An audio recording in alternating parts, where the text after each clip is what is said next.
On the show today, third quarter GDP growth for financial year 2023. Stock markets end lower for the 8th day on the trot as bears tighten grip. Prime Minister Modi bets on technology to drive India's growth prospects, and EPFO's new pension rules decoded. This is Business Plus, your definitive edge to business and economy.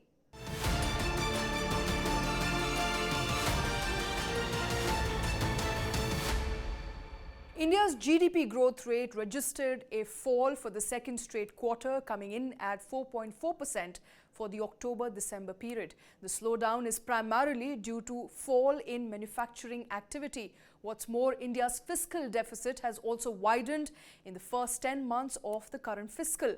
At 4.4%, the latest quarterly growth numbers is in line with RBI's expectations, although lower than 6.3% growth that was witnessed in the second quarter and significantly lower than 13.5% growth registered in the first quarter. Although it must be noted that GDP growth rate in the April-June period benefited from a low base in the early part of the year. Now, in October-December quarter, gross value added growth came in at 4.6% compared to 5.5% in July-September period. The consumption growth in third quarter was 2.1%, which is lower than 8.8% in the previous quarter.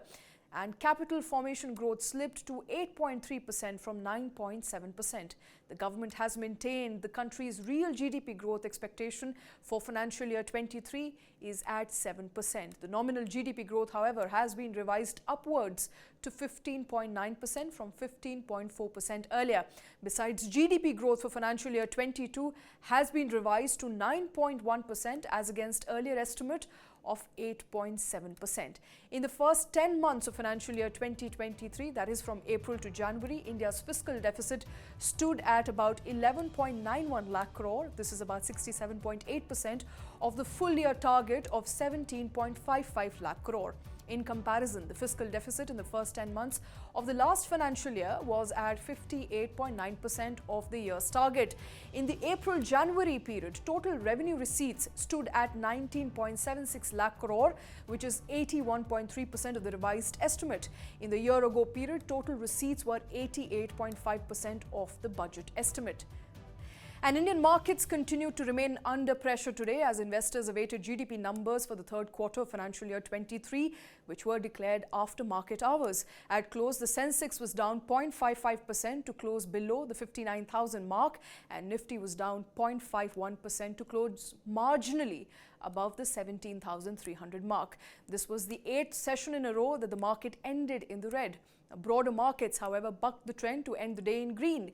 Nifty Mid-Cap 100 rose about 0.74% and Nifty Small-Cap 100 was up about 0.41%.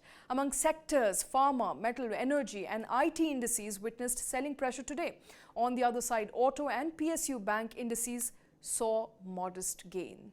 Among stocks, Adani Enterprises was the top gainer on Nifty. Adani Group flagship started the session down about 7%, but bounced back in the late morning trade to rally about 24% from the day's low and hit an intraday high of 1,398 rupees. The stock finally settled about 14% higher at 1,363.85 rupees. The rally comes just a day ahead of MSCI rejig, which experts suggest could mark a near-term bottom for the stock. Another factor driving interest in the stock were media reports stating that banks, including SBI, have retained credit limits of Adani Enterprises. And shifting focus, Prime Minister Modi has urged small businesses to formulate a list of unnecessary compliances that can be pruned to reduce costs. The Prime Minister was addressing a post-budget seminar on ease of living using tech, in the fifth of a series of 12 post-budget webinars organized by the government to seek ideas and suggestions. Highlighting that his government has done away with 40,000 compliances, Prime Minister said that India is creating modern digital infrastructure and ensuring that the benefits of digital revolution reach every section of society. Technology is being used to make the tax system faceless to address taxpayers' issues, the Prime Minister said.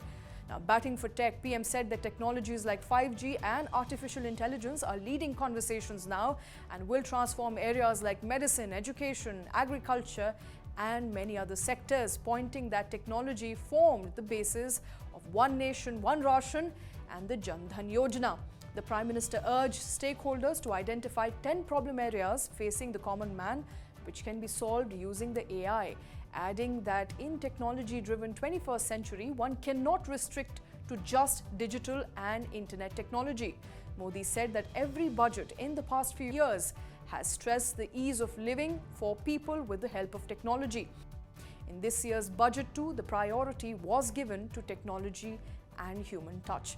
Stressing on the need to identify the obstacles faced, especially by MSMEs, Prime Minister Modi pointed out that the government has decriminalized petty offences and become a loan guarantor for MSMEs in an effort to win back their trust. And the last date for filing applications for higher pension under the Employee Pension Scheme has been extended from 3rd of March to 3rd of May 2023 by Employee Provident Fund Organisation. Now, do note that the Supreme Court, in its judgment dated 4th of November 2022, had allowed 4 months to apply for higher pension under EPS. Consequently, as per the SC order, the last date to apply for higher pension under EPS was 3rd of March 2023. The window to apply for a higher pension till May 3rd, 2023, however, is only available to those employees who were members of EPFO or Employee Provident Fund as of 1st of September 2014, but missed the opportunity to apply for higher pension before the expiry of earlier deadline. No extension, however, has been made for employees who retired prior to 1st of September 2014 and opted for higher pension under the pension scheme.